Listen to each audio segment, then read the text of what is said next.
Dutch Han, grandchild of the wolves.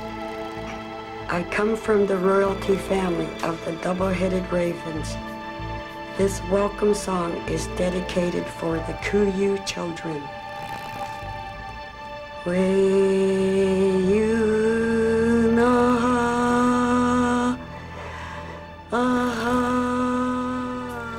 America is a land overwhelmed with youth violence. As the problems we face escalate, the fundamental issues of prevention and rehabilitation are overshadowed by the call for larger prisons and harsher sentences. This is a story of two Tlingit teenage boys banished to the natural world to face a unique and ancient form of justice. Simon Roberts and Adrian Rush Guthrie were 16 years old when they left the remote Indian community of Klawock, Alaska. They went to visit their mothers, who were living in Everett, Washington, and Vancouver, BC, Canada. Both Simon and Adrian were experiencing a time of intense change and uncertainty pertaining to their home lives and future. By the time the boys arrived in Everett, Washington, money was scarce, their parents were divorcing, and tensions were running at an all-time high. Staying in an apartment with Simon Roberts' mother, Pamela Weiss, the boys were befriended by Sean, a 24-year-old neighbor. Sean held parties that the boys attended and had a reputation for providing drugs and alcohol for his underage friends. It was at one of these parties that the boys shared their desperate need for money with Sean. And when Sean learned the boys were broke and needed money so that they could return to Alaska, he told him how he used to jack pizza drivers. And so he proceeded to educate the two Indian boys. Listen, if you guys need to get cash to go back to Alaska, all you gotta do is call a pizza delivery guy, give him a fake address, ask him to bring change for $50. When he gets out of the car, nail him. Me and my buddies used to do this down south all the time. Helps if you get wasted. Comes that fool.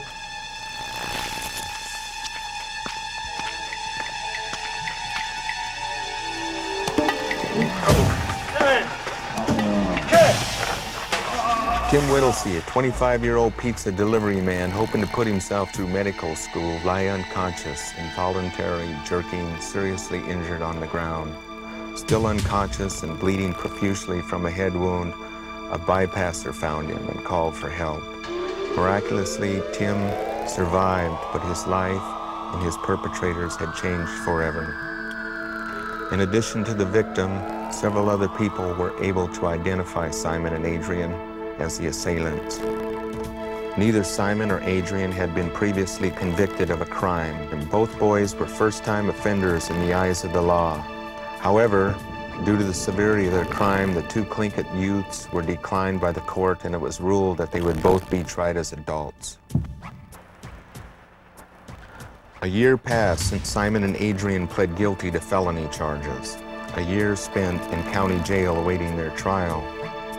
Prior to sentencing, Rudy James, representing himself as a tribal judge of the Kuyedi Kui Kwan Tlingit Tribal Court, succeeded in obtaining a conditional release order for the boys from the Snohomish County Superior Court Judge James Ellendorfer. The release order was signed on 8/18/94.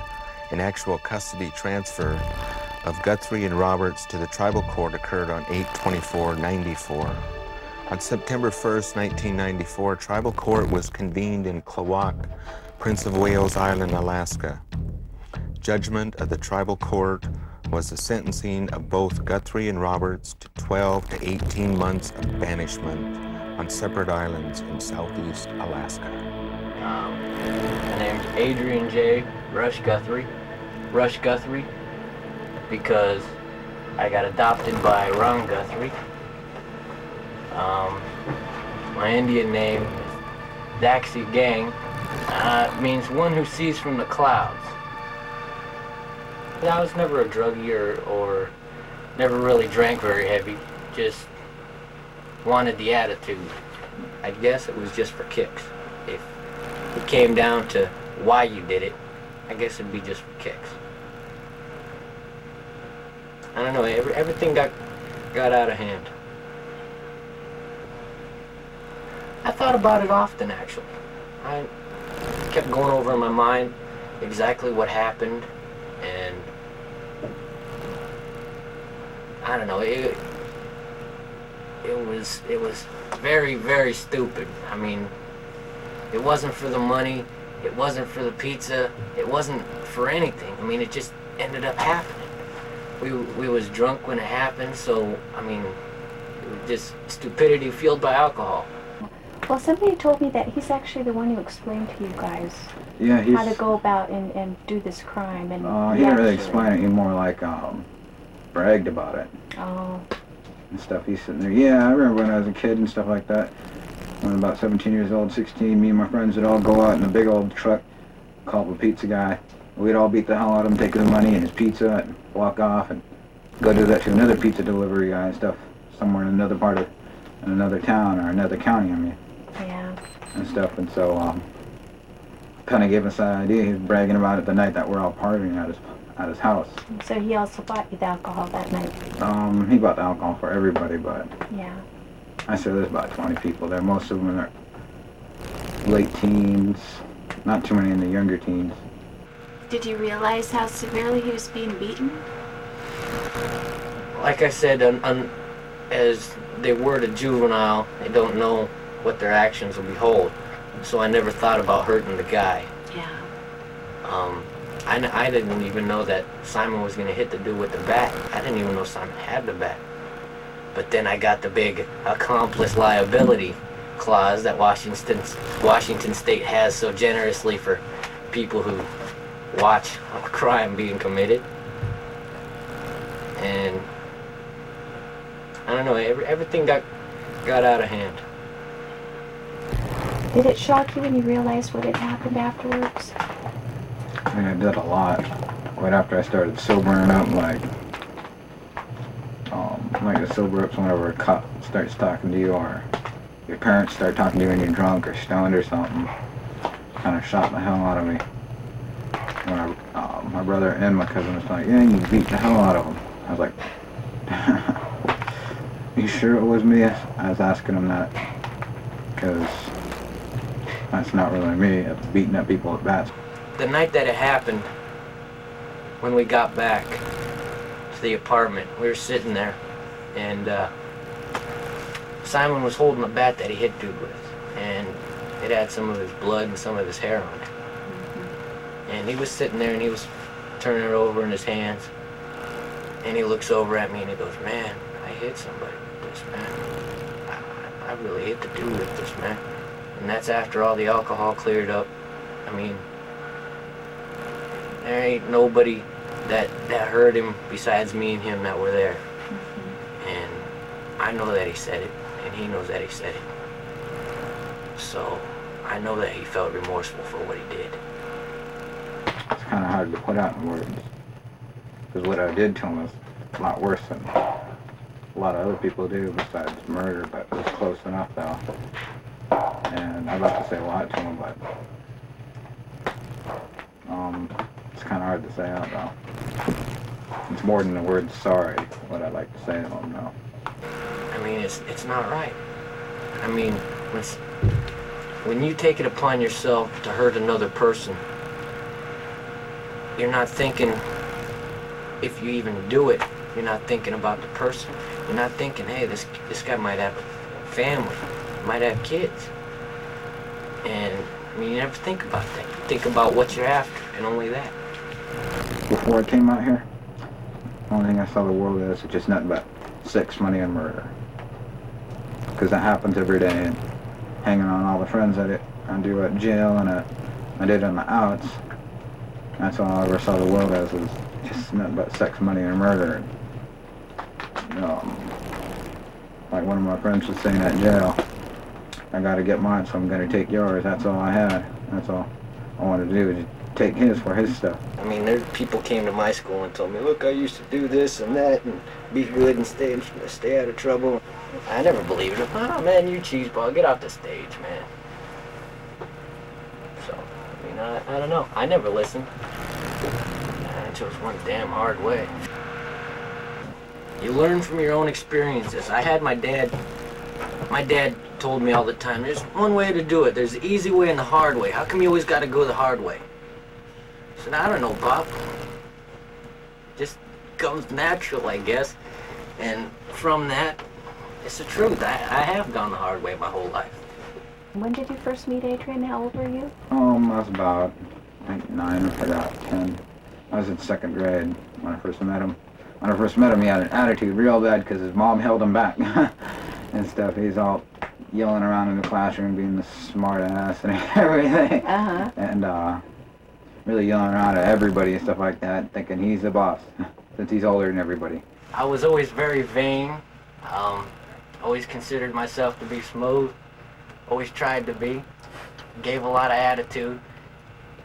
And thought I was king shit. And I mean,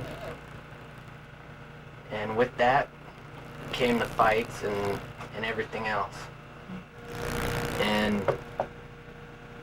the youth nowadays, I don't know, I can't find the word for it. What do you think they're looking for? Independence, being on their own, doing their own thing, not having no rules. And by not having those rules, they lose themselves and everything they're about.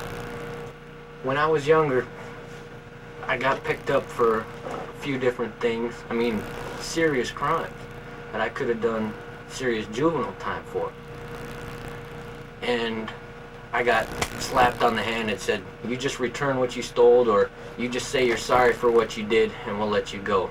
Let this just be a warning. And I was all, yes sir, I'm sorry sir, I'll never do it again.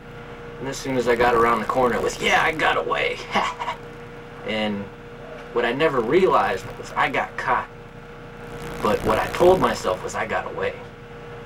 And just because they let you off don't mean that you got away, because you did get caught.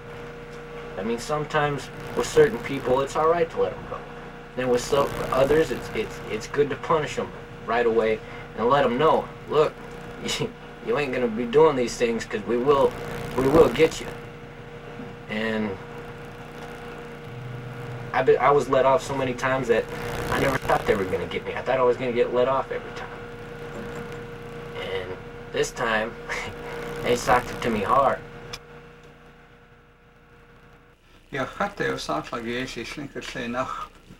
In my language, I told you that my name is Tlingit, which in our language means the first and oldest raven.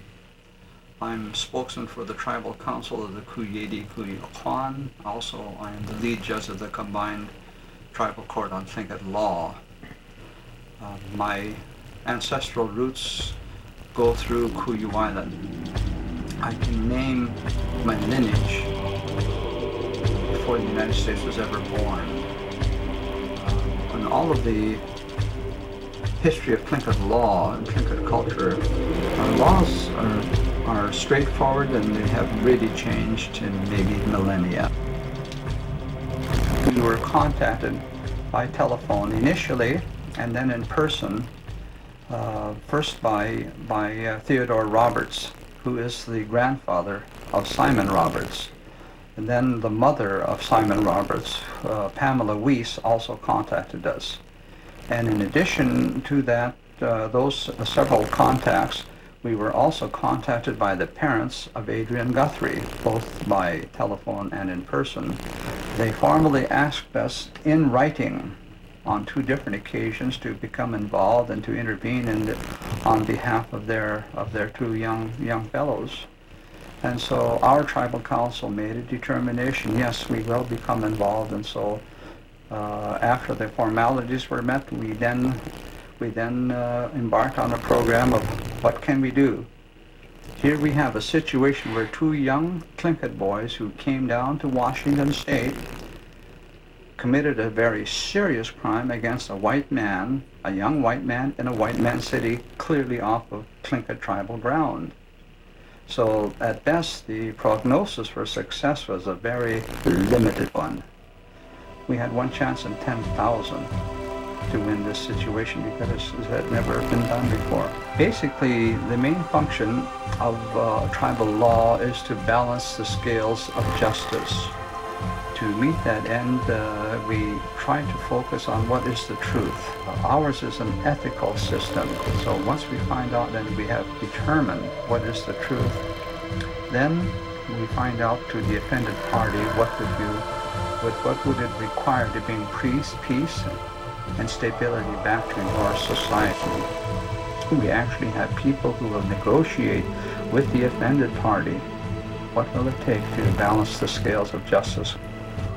Our court system focuses on the victim and secondarily on the perpetrators of the crime. We felt like all of the parties would win if they became under our jurisdiction. If all the litigants are satisfied that all the terms of the litigation have been met, have been satisfactorily met, especially the offended party, then the Klawock will do a magnificent, very moving dance of peace. He will wear a magnificent headdress with white feathers on it. His whole outfit will be a deer.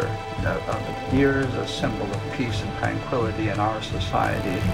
He will do this beautiful, magnificent dance, and as he dances and moves his headdress around and he goes through the motions, those feathers will softly fall to the floor of the great hall, symbolizing that peace has returned. Then he will make a very solemn pronouncement that especially all of the litigants, especially the ones who perpetrated the wrongdoing, will hear. He says all of the terms have been met, all of the conditions have been fulfilled, all of the contract is now completed. Every one of the parties involved are completely satisfied. From now on, this matter will never be spoken of again.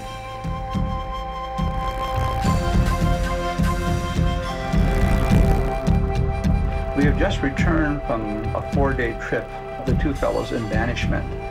The report I have to bring is a very positive one. They are entering into a very important phase of transition from naughty little boys into responsible human beings. And this is the intent and goal of the tribal banishment procedures, is for these fellows to take on a responsibility to gain self-respect and certainly to respect the rights of other people. What was it like when you first came out here? It was kind of different, not being around anybody, not talking to anybody. Can't talk. Really not at all, because not really can't talk, but no one to talk to, except on a piece of paper if I'm writing a letter to a couple of my friends or something. You know, I heard, I was reading in the paper down in Seattle, and there was a Tlingit lady that they quoted in there. And one of the things that she said is, she said, this is just a big joke.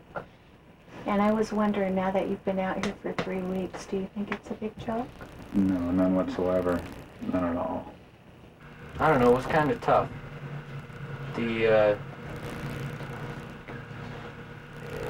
It's hard to explain. It was lonely, depressing. It was pretty bad. I almost jumped ship there for the first couple of days. It got really bad because you remember things about yourself that you never thought about for a long time. I remember things that I did now from when I was just a little kid. I mean, I was only 5 or 6, and I remember some of the things I did against people. And, I mean, those things start coming into your head, and they don't stop until you, either deal with them or put them in the back of your head. And I tried throwing them in the back and trying to say, no, knock it off, man, don't think about these things. And they came back tenfold every time I tried to hide them away. Heavenly Father, we come into thy presence and humble ourselves under your mighty hands. We pray unto Lord God that thou wilt change the public opinion that's against those 2 boys that are out there that are my grandsons. Well, of course everybody got special rights. There's Constitution and all, but still, ain't nobody need to be treated different. Everybody got to be treated the same. So if you break the law, you got to just do the time. Yeah. You can't do the time, don't do the crime. That's, man. people, if a white man does something wrong, they get put in jail. You know, if Native Americans do something wrong, they should be banished. That's their thing. If that's the way they want it to be done. I mean, they were here first. What the hell? But if people are talking about equality all the time, then wouldn't giving them special privileges totally take away the purpose of that? Well, who says it's special privileges? I don't think it's special privileges at all. All they got put on that island with is like a hatchet and a knife. And they had to survive by themselves. They had to hunt, they had to kill. And it isn't easy to survive on the island. It's just a f***ing hatchet and a knife. If these Indians get away with this, that's sending the signal out to all the other tribes that they can come in and rape and kill and stuff and get away with it. I don't think Let's so. go in and take away their stuff. Banished And from all the we have island. to That's do how is shit go gets away. taken care of. They're being banished, you know, and that's not, you know, I mean, they're not out there having a nice picnic or whatever. Then their rights are being violated, and they can rise up, you know, and just start doing riots and stuff, just like what happened in L.A. Okay, well, don't you think the white man should have stayed in Europe or stayed in his own little colonies instead of killing a bunch of people and, like, taking away their children and taking away their culture and their language and their religion and forcing them to, I mean, so, you know, I mean, think about how it started, you know, I mean, it's not our society. We've made a society, we've imposed it upon them. I don't think beating up some pizza guy brings the death penalty. Sure, it was a crime. It was wrong. It was very wrong, and people have suffered. I'm very concerned of the capability of these young men to be able to survive up there in such inclement weather and such harsh living conditions. In case any animal like wolves and bears try to attack me, last night I had a long talk with my grandpa telling me where to shoot wolves at, where to shoot bears at and stuff. Bears they have a white patch by the armpit area, and that's where their heart's at. When I first came here, yeah, I did. I was scared to go outside at night, man. I was scared of a lot of things. Scared about when I go back in 18 months, if the judge is going to give me my full sentence or not. Adrian, he's seen a wolf hollering on the opposite side of the shore where his cabin's at.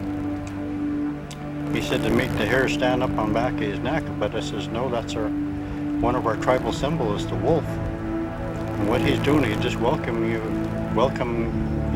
to the island. And he wants to be able to live in harmony with you, and that's all he's doing. He wants to acknowledge that you're here. He knows you're here. Traditionally, the individual families can't act autonomous from the tribe or the clan. So I would say that the individual families don't have the right to banish. It's a clan thing. It's a clan undertaking because what came down was all the eagles. There was an eagle boy and a raven boy. So all of us eagles and all of us ravens here in Klawock were shown to do this act among our beliefs. That's how it was. So if we're going to send one of the children out, the family's not going to like it. But the clan pressure, which is the traditional way, is able to do that. So that's who does it. It's not a single whim. It's collective. I'm against it because you can't have 5 family members sit on a traditional tribal judge seat. No bark. But people, let me tell you, the people of Klawock that are against us, my mother Clara Pradovich, she's got to be from Ruby Watson Smith's family, the Irene Pradovich's family, Eleanor's family, and the Browns family, Smith's family, are all against it because they know that you can only have one family member sitting on tribal judge. We just didn't dream up this tribal courts. It was taught to us by my father, and we had over 50 years listening to him. That's more time we spent listening to my father than a law professor does going to college. When I first came back to town, I got a lot of glares, a lot of noses thrown up in the air. Shit, there was even protesters at the trial. My own people, Tlinget from around here, were protesting. It hurts. And there's no reason for it. I was told that Rudy James is the story. This was something I never wanted to happen. In fact, when we first started to try to gain custody of these young men, I told the attorneys, really, we don't want any publicity. We would rather do this on a quiet basis. And the press was very difficult. They would talk literally to anybody who would talk to them. And unfortunately, we have a lot of assimilated Indians who do not speak through their tribal councils. They do not speak to their tribal elders. They will speak up on an individual basis because they are not aware of tribal procedures and tribal protocol. I really don't know. Maybe it's personal grudges against some of the judges. I know some of it's personal grudges against me because I've done a lot of bad things against people in my own community. But something, they're not seeing the big picture as to what this is helping. They're not seeing beyond me and the people that they're mad at. They're not looking at this is going towards sovereignty. You can't say that all the white people are just white people now. You're no longer German, you're no longer Norwegian, you're no longer Swede, you're no longer French, you're no longer English, you're just all white people. But us people we're proud of our culture. You know, we did that to those people and took their traditional food away from them, there would be a war. We went over to England and say, all right, you guys can't have your tea and crumpets for breakfast. Just think what would happen. There'd be an uprising so great that there'd probably be atomic bombs flying back and forth. But now they want us to move off from our trees and say, you can't have this. You only have a permit for 5 or 6 salmon a year. Well, how about if I go to the English and say you're only allowed 8 cups of tea a year? How would I go to the Norwegian and say you can't eat no more lutefisk? Or go to Russia and say no more caviar for you there. See, but we don't want people to tell us what to do with our lives. We were here before anybody else was. You look at the tribes in the lower 48. There are brothers that live down there. You look at our color of skin, it's the same thing. Same color of the skin. And we'd learned to live with those people. We met with them, we talked with them, we laughed with them. We got the same culture. The only difference is between them and us, our brothers in the South, is the miles in between us. I was in charge of them as soon as they got up here to Alaska, I was in charge of them. And they really had attitudes. They were thinking that maybe that we're all so soft, that they would have it soft. Now they know different. They have expressed how they feel now. They say, now we know, we respect it, we love you guys. When this incident was first reported in the local papers, there was no mention that the assailants were Native American.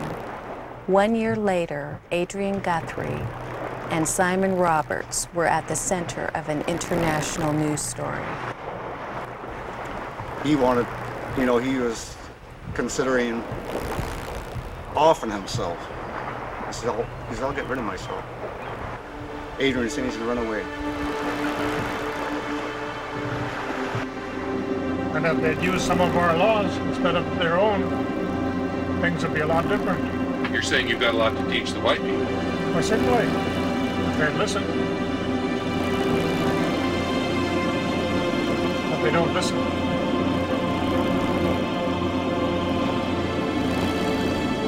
Four months passed since their banishment began. The controversies created by the media continue to intensify. Think the white man's courts are smart enough to use this? No. Why not? Because there'd be too much political pressure.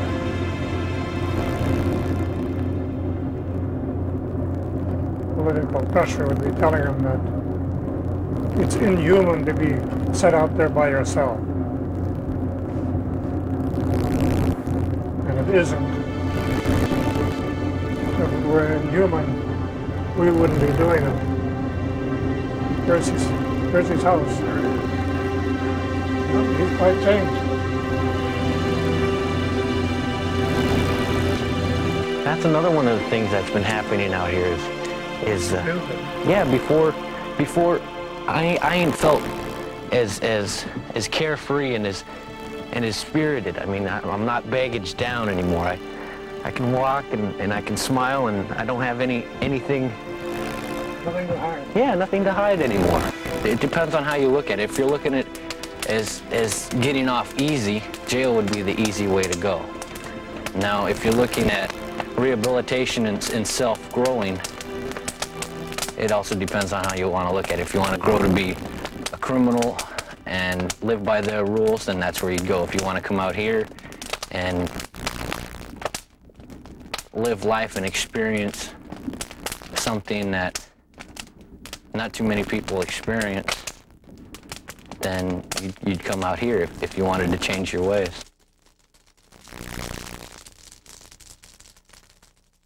I learned a lot about the press is what I learned. Man, I have trouble talking with the press anymore. It's because they've taken things out of context and made it sound really bad and all kinds of other things. So I really don't know what all's been said about me. There's been like over 18,000 articles written over me. So, and I know half of it's bad. It's been in the paper a lot that they don't understand too much about us. And another sorry thing is there was a lot of the younger generation like myself, well, not myself, but people in my age group that don't understand a lot about it. Native Americans themselves. That's another reason why I don't think that it should be applied to other people. If it's not in their culture, I don't think that they should try to do it because they don't understand it. It might work for me, and it might not work for Simon. It might work for Simon, but it might not work for me. It depends on how mentally stable you are.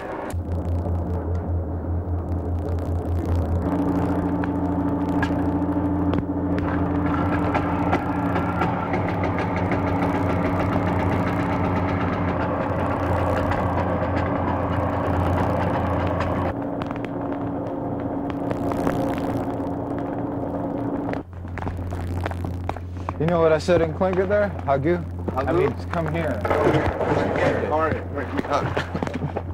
When I came out here, I had a I don't care attitude. I had a bad boy attitude. I had an attitude that nobody'd even like, and just an attitude that just get me worse and worse further down the road of life.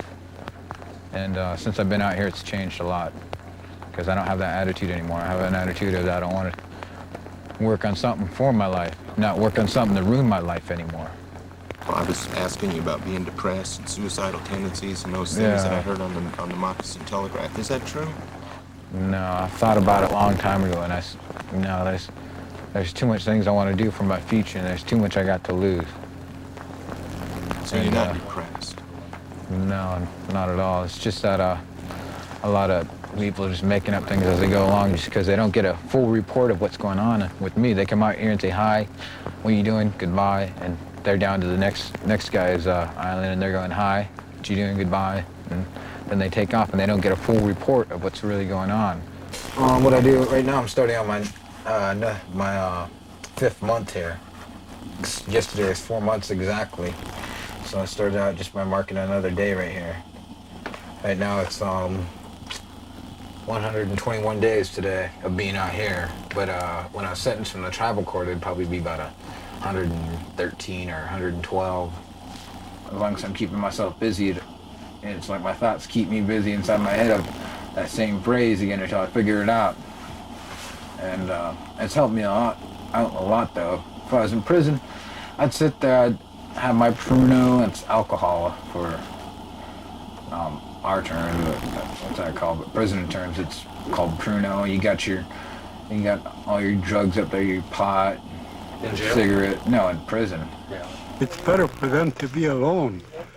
See, in a patrolers call it cabin fever. See, cabin fever gets you, and you're alone. You start thinking about yourself. Then it happens so you come out much better. See, but you always have the Comforter sent to lead us into all truth. See, when you allow the Holy Spirit to guide you in this life, you'll come out on top. In prison, they'd never have that chance. Had anybody ever talked to you about the possibility that you had attention deficit disorder? No. Nobody even knew I had it until I found out myself until Walter Young told me about it. I looked it up in the dictionary too. And plus another thing I found out too about myself too is he says, I always notice you always walk around by yourself. You don't talk to nobody, you keep to yourself, and you're always quiet. Not unless we come around you and we start talking to you and get you talking. And he said there's a word for it. It starts with the S. And one of the crew members named Pete something, I forgot his last name, but he said, I don't know the word, that's called stupor. That's where you walk and you could walk through a whole crowd of people and you wouldn't even notice them around you. You'd see that they're there and wouldn't pay attention to them. I'd walk past people, a lot of my friends, and they start waving and say hi. I say, what's up? Walk right on by them and they think I was just being like, kind of like a dickhead or something, but not paying attention to them. But I realized a lot of people in my family were like that too. Those last two words I said, stupor and attention deficit disorder. That's how my grandpa is, and my mom is, me, and my dad. So Simon, wait, you cut that on when you're getting that eagle claw, right? Yeah.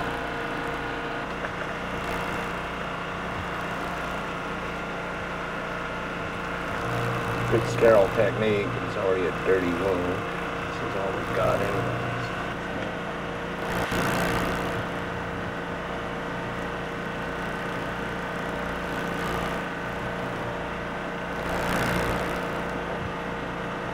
Let that baby in there. Yeah.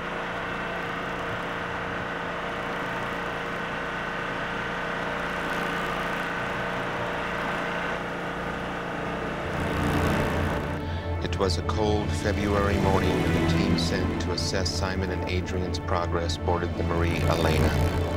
The report they would carry to the mainland is a positive one. Yet still, there's a sense of apprehension and sadness at leaving them in solitary confinement.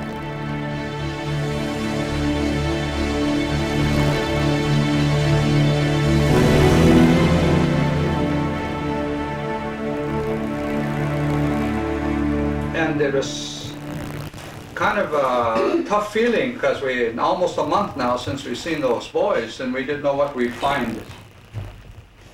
We didn't know what we would discover. As we come around the one point to where Simon Roberts was, here we saw smoke coming out of that bay. You can't see his house from the beach. His house is right into the woods. And so when we saw the smoke, we're really feeling good that maybe then he's alive. Because we don't know what we're going to find. And here, when we come down to the beach, here Simon Roberts was walking down to the beach. He spotted the boat, he recognized the boat. And here he disappeared again real quick for a while. What he did is when he went, saw that who was coming, he went up and he swept his floor real quick. He looked good, gee, he's standing tall, he walked right down to the water, and his face looked good. And he was really happy to see us.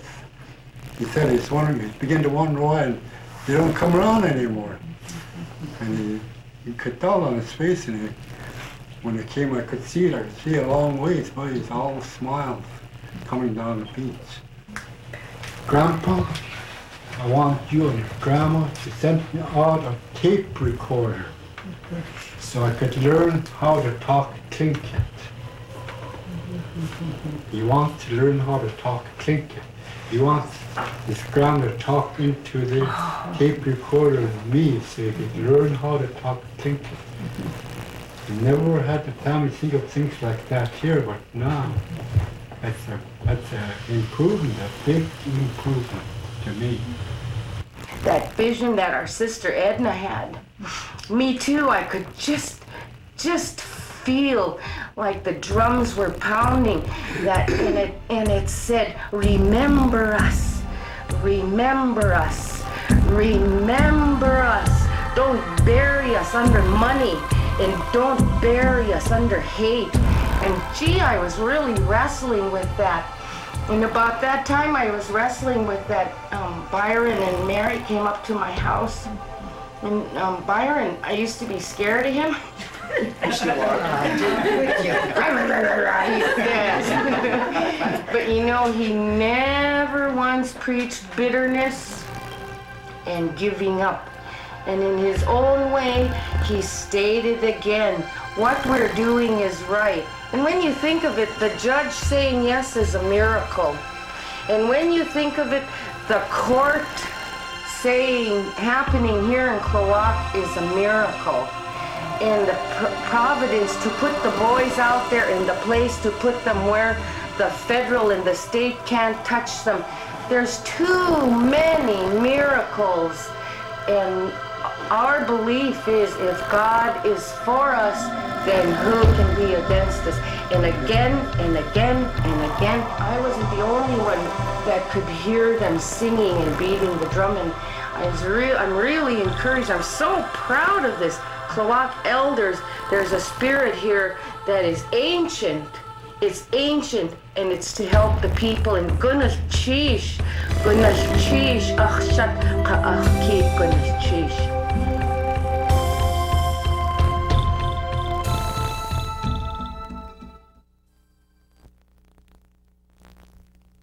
In September of 1993, Adrian Guthrie and Simon Roberts, both Alaskan natives of Tlingit tribal heritage, were arrested and arraigned in Snohomish County, Washington, for the assault and robbery of a pizza delivery driver, Tim Whittlesey. At the time of the arrest, both Guthrie and Roberts were juveniles. Due to the severity of the charges, both youths were tried in Snohomish County Superior Court as adults. In May of 1994, both Guthrie and Roberts pled guilty of felony charges. Guthrie and Roberts spent a year in county jail awaiting their trial. Prior to sentencing, Rudy James, representing himself as a tribal judge of the Kiwi-Kwan Tlingit Tribal Court, succeeded in obtaining a conditional release order for the youths from Snohomish County Superior Court Judge James Ellendorfer. The release order was signed on August 18, 1994, and actual custody of this transfer of Guthrie and Roberts to the tribal court occurred on August 24, 1994. On September 1st and 2nd of 1994, tribal court was convened in Klawock, Prince of Wales Island, Alaska. The judgment of the tribal court was the sentencing of both Guthrie and Roberts to 12 to 18 months of banishment on separate islands in southeast Alaska. In the 7 months since their banishment began, controversies continue to gain momentum. As the crew of the Wolf Chief set out on their 15-hour journey, a journey which would require them to navigate through the isolated, unpredictable icy waters of southeast Alaska.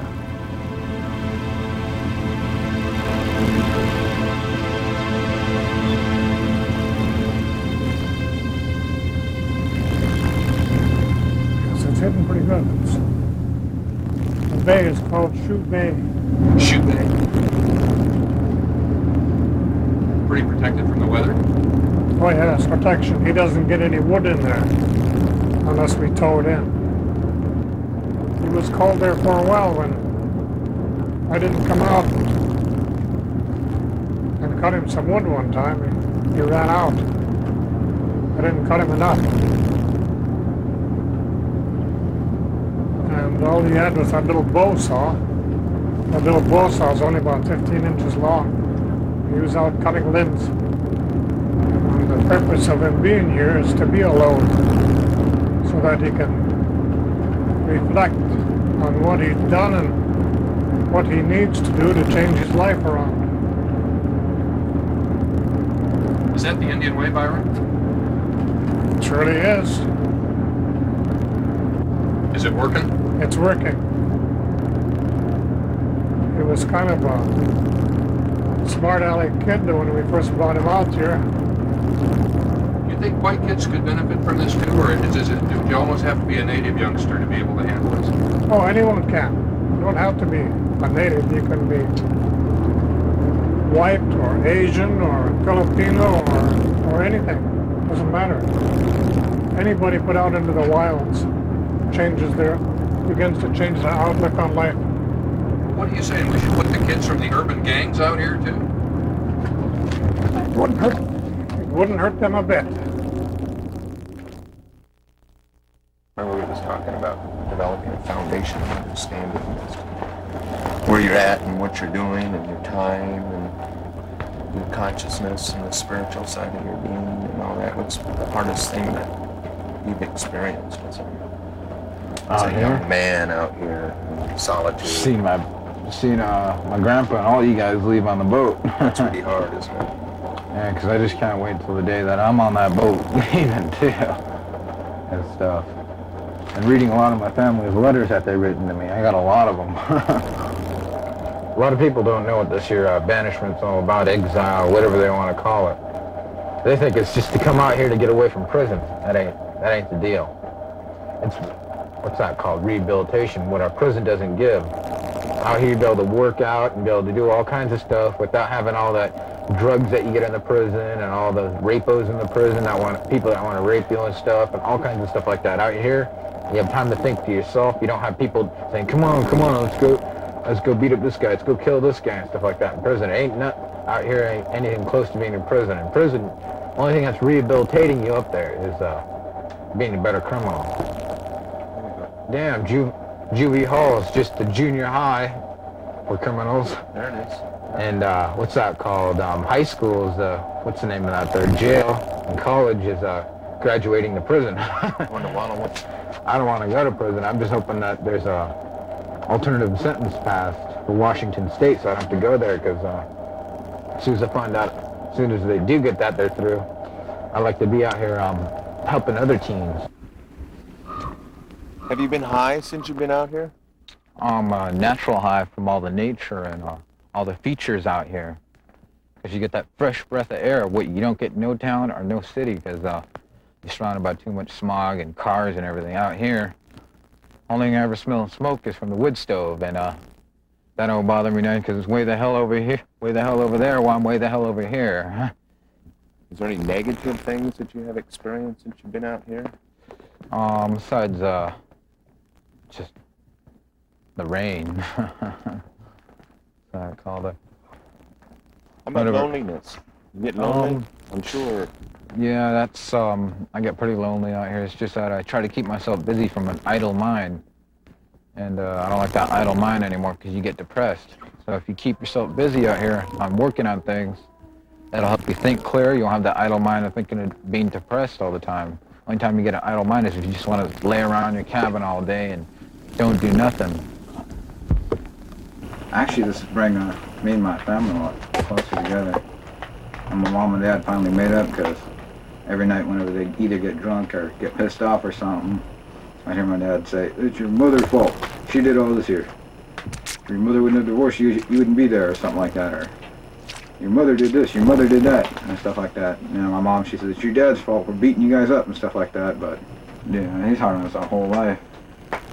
I'm sure glad he did beat me up, though, in a way, because kind of made me a little bit stronger and stuff. And it used to get real bad where, like, especially on my mom, like if she dropped a fork, he'd slap her around and beat her up and stuff. But he's changed a lot since then. Last time we got in a fight and stuff, or not really in a fight, when he kind of like beat me up and stuff, I said, "Hey, you touch me again, I'll be seeing you in prison."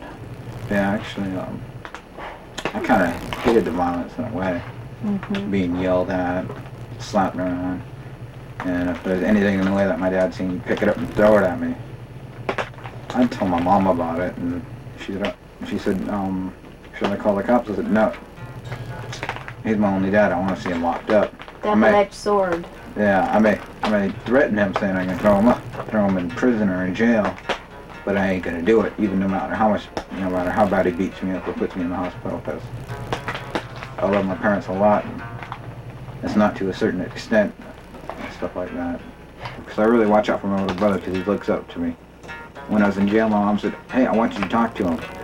I want you to get him break out a lot of things," because he's getting more involved in gangs and hanging around a lot of them, bringing them over to the house and partying at them and stuff like that. And I had a long talk with him over the jail phones, actually in the jail visiting room and on the jail phones.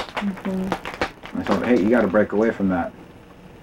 I said, hey, I don't want to tell you this twice, but I don't want you robbing nobody like what I did, breaking into people's houses, because one of my homeboys up in the jail, one of his cousins just got shot down in King County. Shot right in the back, a big old hole with a shotgun straight through his back. Hang in there. Hang in there. See you guys next time you have to come out. Not pushing you out. Good luck, Simon. See you guys later. Now tell the world I said hi.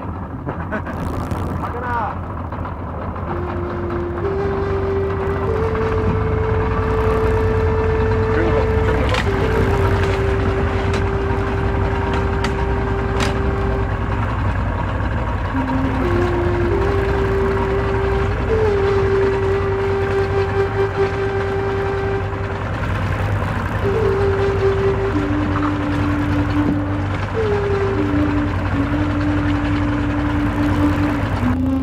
Hard, you know, after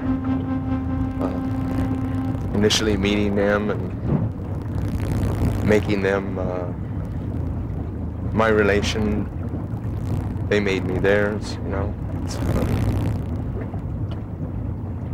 It's like leaving your son out. It's pretty hard. As the team sent to assess Simon's progress departed, a sense of sadness enveloped the crew, yet they were confident that they had made the right decision. Only time and Simon himself could determine his future.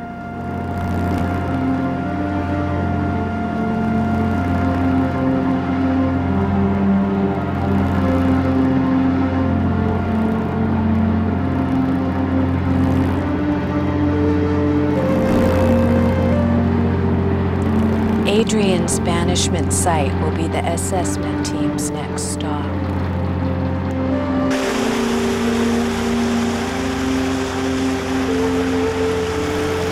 I stole from people who trusted me.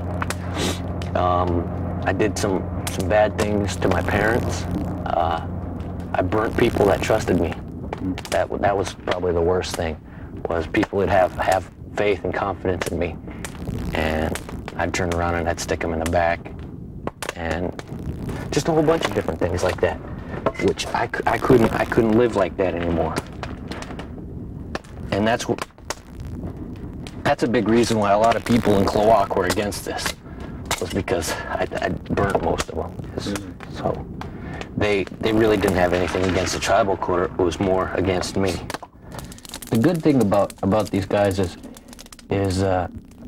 they encourage different skills that we have. Like Simon can carve, so they buy him carving tools and different things like that. Me, I draw, so they encourage me to draw, and they bring me out paper and stuff. And my mom just sent me up this package that had special drawing pencils and stuff. But they try to encourage whatever we're good at. This is pictures of, that's my brother right there, and there's my two cousins, Jennifer and Christopher. They live down south. I love you, Merry Christmas, with you here. That's my brother. Man, it's been a long time since I heard his voice. He came and visited me while I was in jail, and it was rough on him to come see me in jail and stuff. It was rough on me too, because all I can't interact with him. I just got to talk with him on a phone through plexiglass, which I hated a lot. There's a whole bunch of things I don't like about being out here, but I got to do it because I'm here. And if I don't, then I won't survive. I mean, Rudy was saying about this not being a punishment of a punitive nature. It's for spiritual and self-growth. But there is punishment involved in this, on different levels. But there is punishment here. I went for a hike back in the woods. I was probably about 6 miles north of here. and I fell into a swamp hole. I was wearing my big Carhartt suit because it was snowing, and I got wet up to my waist. It was snowing and it was really cold, and I'm hell and gone from here.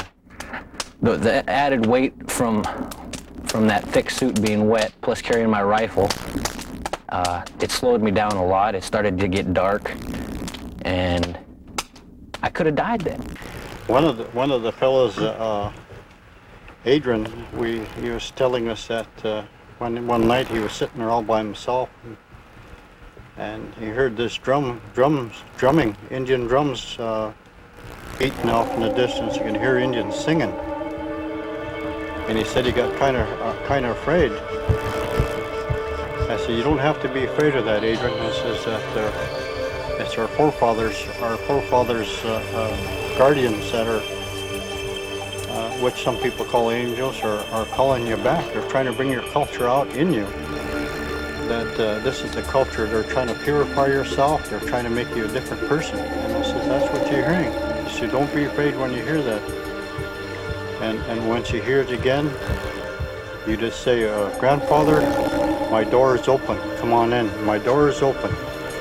There's no knob on that door. And see, that's what Adrian's hearing. Somebody wants him to open the door to his culture. And Adrian's got to be the guy to do it. Nobody can do it for him. And when you pray, you don't bow your head and act like you're afraid to look at him. The natives always prayed up. They look at God. They look him in the eye. I'm not afraid to look you in the eye. Tell me what you want. Tell me what you expect of me. Show me the way. Look at the trees. Look at the life. Look up at God. He's looking at you. He's always looking at you. Look at his shining face. I think everybody should go out and live someplace by themselves just to get a hold of themselves. And you look at all the killing in the cities, you're not going to see that here. And no car is going to run over you here in these trees, and there's not going to be a drive-by shooting here. You just have the animals to live with, and people will say, well, what about the animals? I feel more safe in a pack of wolves than I do walking through the streets of Seattle. Because I know those wolves will do what they have to do, and I will too. We just talk to each other, and that's it. We have a mutual understanding. We both learn how to live with each other, and that's the way we're brought up from the young age. We learn to respect animals, or learn to respect plants. Just like these magnificent trees here, our forefathers never chopped one down unless they spoke to the tree. And when they were making the canoe, they'd have one guy on one side of the tree and tap with a peg, and the other guy was on the other side listening too. And they could hear certain sounds, certain high-pitched sounds, then they knew the tree was a healthy tree, and they marked the tree and they says, now this is the tree we're going to use for canoe. But then they had a little ceremony. They talked to the tree and said, well, you know you got a life.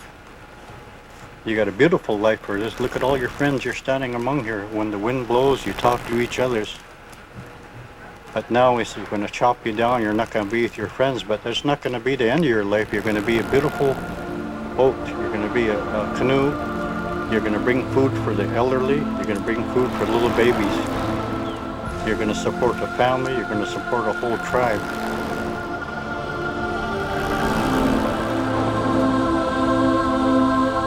There's one thing I'd like to say that I almost forgot to. And this goes out more to the kids than anybody else. While I was in jail, and for this year that I'm going to be out here, I'm missing a lot. I'm missing a lot of things that I took for granted out there.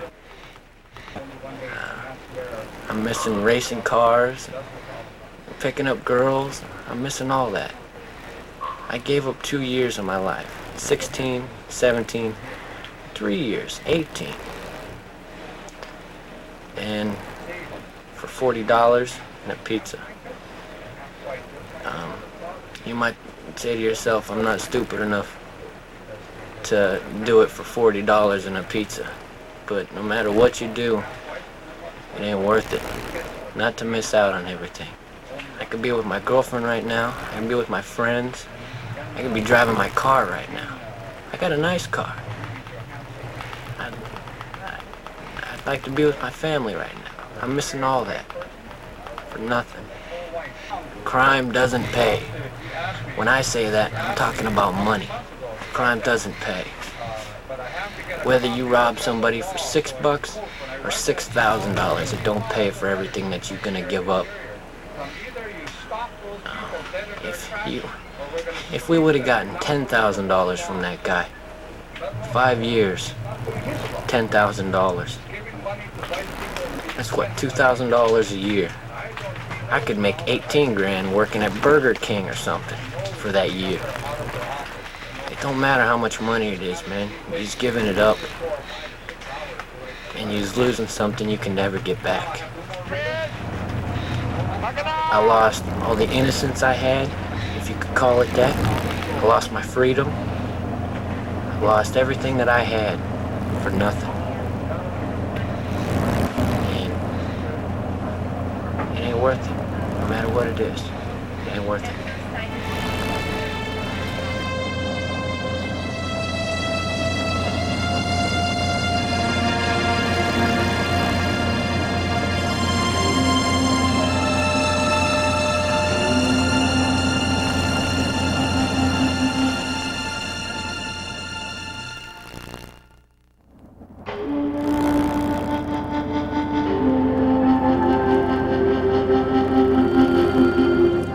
Obvious to the assessment team that the time Adrian spent alone has made a difference. No longer did they see an arrogant kid with nothing but an attitude. Adrian has begun to discover himself and his culture. I blame the music. I blame because I've done a lot of research on subliminals. And when you have songs saying over and over again about violence and about sex, and then pretty soon when he starts talking gangsta, MTV comes all the way up to Klawock. and so there are, children walking around with the big baggy clothes, with the actions and everything, wanting to be a gangster. I have saved a videotape that he would record MTV at the time. This was 2 years ago, and on that tape of videos there is one gangsta video right after another with violence, guns, with jail, and this is at that time it was very prominent type of music. Musicians have a big responsibility in the music that they portray to children, and there are young children out there who are listening to that music, and sure, they have a song to sing, but there has to be better songs to sing than that. We as older people are responsible for those crimes being committed. Okay, the media, for instance, the kids see blood and getting away with it and improper behavior constantly by the media, a movie, news, whatever. And when they do what we're showing them on the movies, we're going to put them in jail for the rest of their little lives. Oh my God. A 16-year-old going to jail is the most heartbreaking thing a mother could have happen.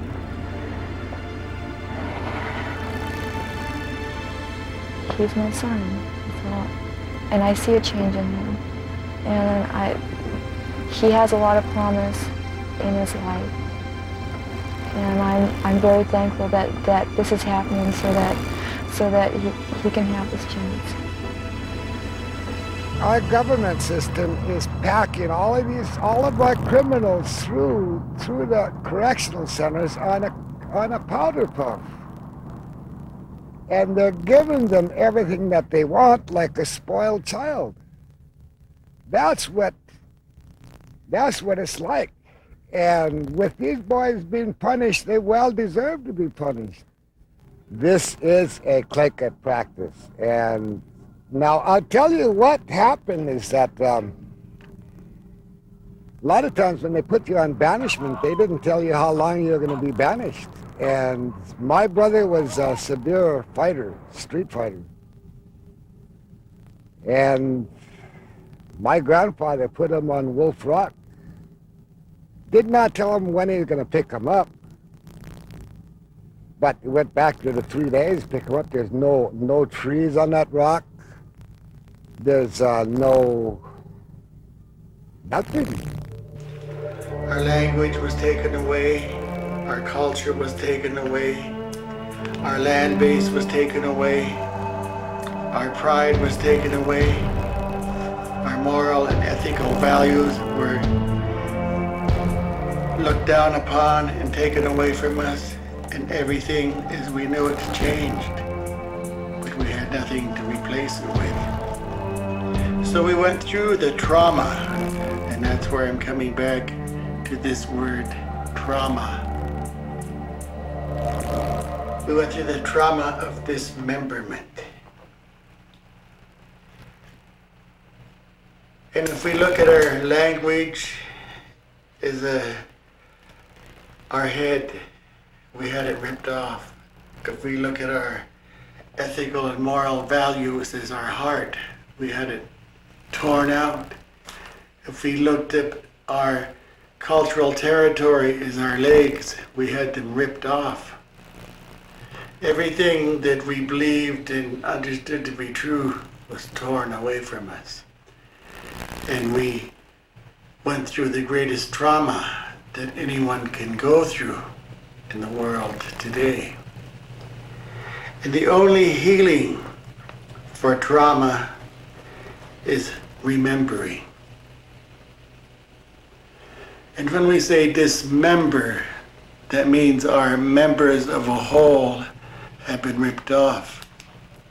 And when we begin to remember, or when someone begins to remember for us, then we become whole again.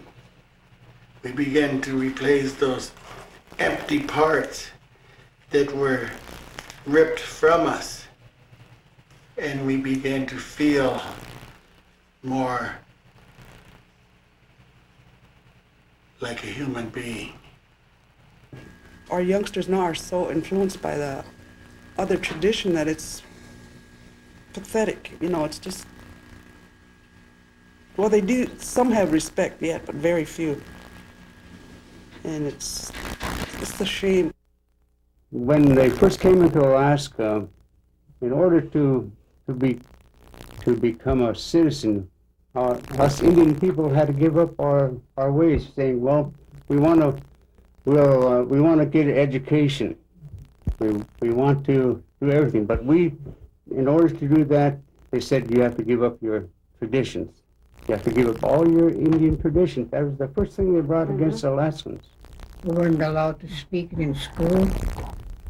We weren't allowed to be heard by the school, the teachers, or anybody. We were punished every time.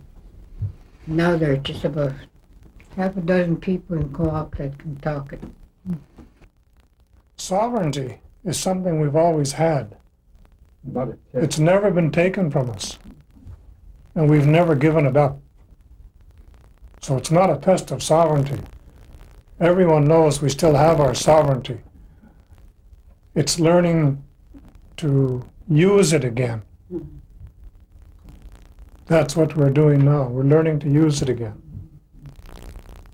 We just had to trust our Creator that He'd watch over them and that He'd come out right, because we're coming back to our traditions.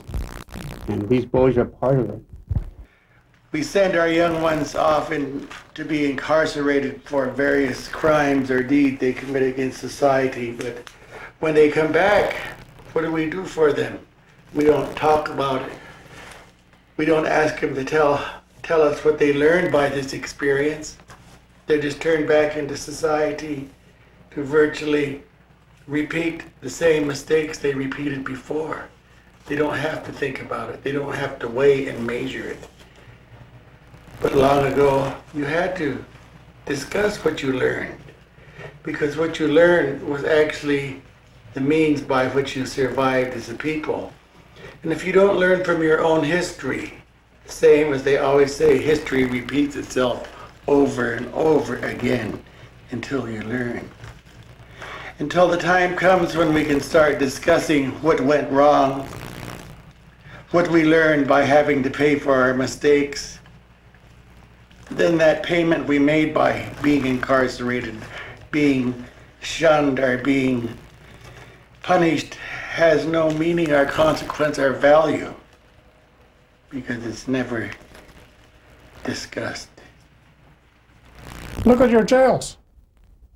How many jails are you building a year in the state of Washington? One every other year, approximately. One every other year. And are you keeping up? No. Your jails are 2 or 3 or 4 times the capacity it's supposed to have. And you're way behind. But what we're trying to do is we're trying to rehabilitate these boys and make good people out of them. That's what it's all about. And what we're struggling is with several generations of cultural loss. And with that loss of our culture is the loss of caring on how the public looks at us, how we're viewed. We have the Hollywood Indian image, the drunken Indian image, the barely educated Indian image, but in truth we have a lot of achievers in the Native American society. But they don't get as much recognition by our people as they should, because these are the people that form role models for our young people to look after. And when there are no positive role models to follow by our young people, then the next most important thing is roles of recognition, and those are often as the result of negative activity. In order to succeed in life, you got to be afraid to not get your hands dirty. You know? And you want a pair of tennis shoes, you got to work for them. I mean, because how many in this day and age, how many kids are born to rich parents? You know, I never was. But the things that I got, I had to work for. You know, and my grandmother taught me at a young age to work for things. Like my first Letterman jacket in high school, I worked for it. I went to different people, and I worked after schools. And then when I'm unemployed now, I always find other things to do. I don't depend on acting to pay my bills, because it won't do that. It just doesn't do that. You know? So I got to find other ways to work to support myself, and I do that. I mean, and it taught me to be responsible. As long as you are responsible for yourself and your family, no matter what happens, you guys are gonna be all right. You know? I mean, a lot of people don't see that. It's shocking.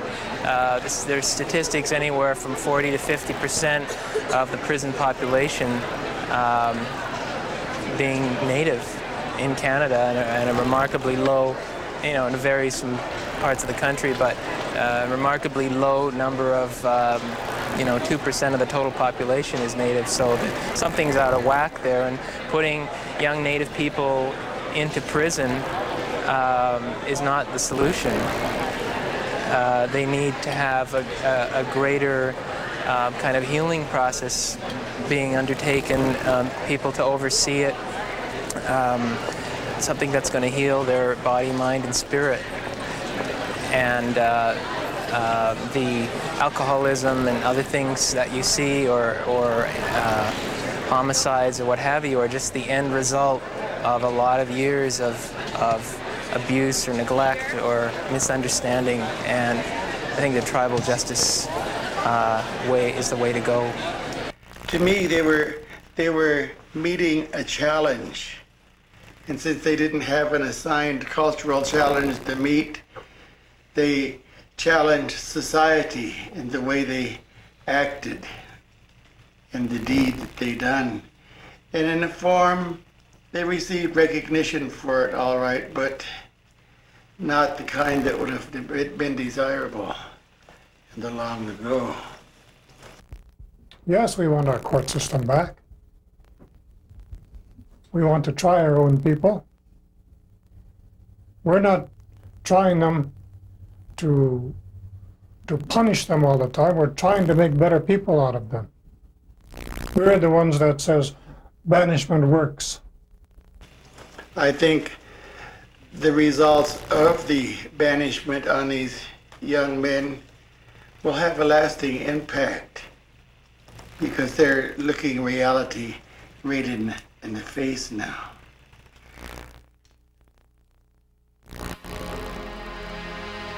During March and April of 1995, several newspaper reports were noted by the U.S. Forest Service, which indicated the banished youths might be located on National Forest Service lands.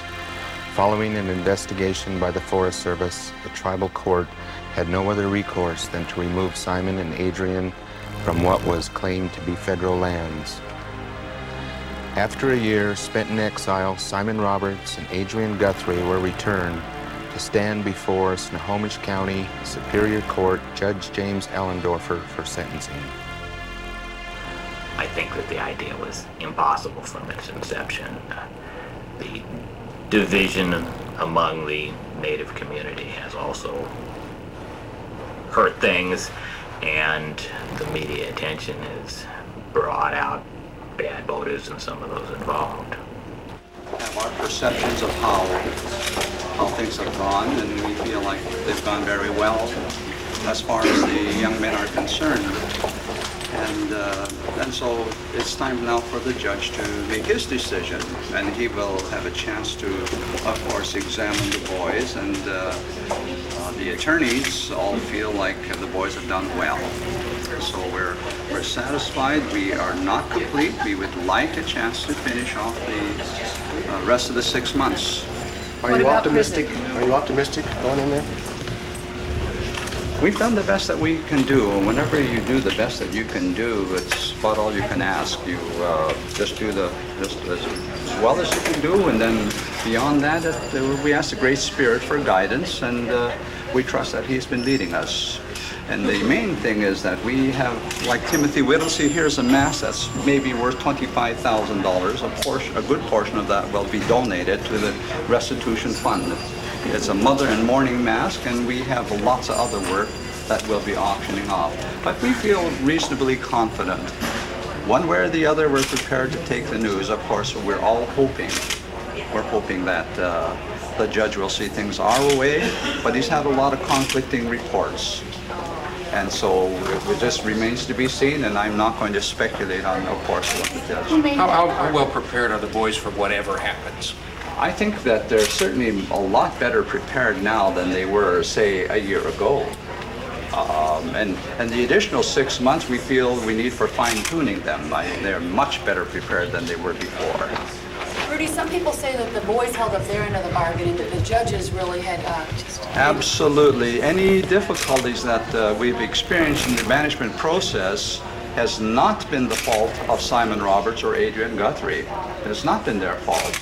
Unfortunately, the various Indian entities have had their own perceptions of how things should have gone.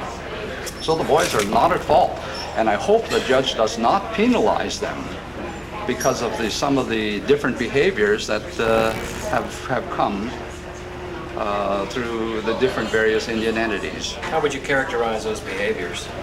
I am not going to comment on any of those behaviors. Has there been any restitution made to Tim Whittlesey to this point, in dollars and cents and all that? A year ago, he was given $5,000 in cash, just as like an earnest money to show. And since that time, we have over $100,000 of goods and services that have been donated. Has he received any portion of that? No, he won't either until it comes in the form of a duplex.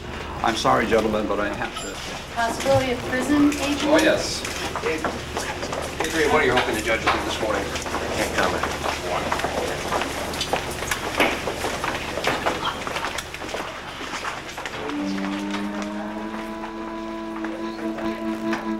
Don't send people to prison to improve them. We send them to prison to protect the community. If we sent Mr. Guthrie and Mr. Roberts to prison, there'd be one thing that I'd be confident of, which is that during their period of imprisonment, they won't be hitting any pizza delivery men with baseball bats.